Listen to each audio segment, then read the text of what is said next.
कोकणचो रुबा भारी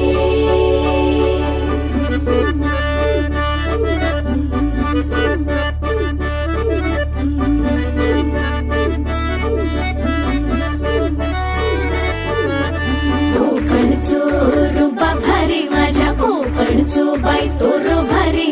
दिसते भारी गणपतीची स्वारी अन आला धादिस मामाच्या घरी मालवण चिपळूण सावंतवाडी माझ्या कोकण गावांचो दिमाग भारी दिसते भारी गणपतीची स्वारी माझ्या कोकणा वाटे तुम्ही वळवा गाडी धमाधमान हाका गाडी माझ्या कोकणचो रस्तो ना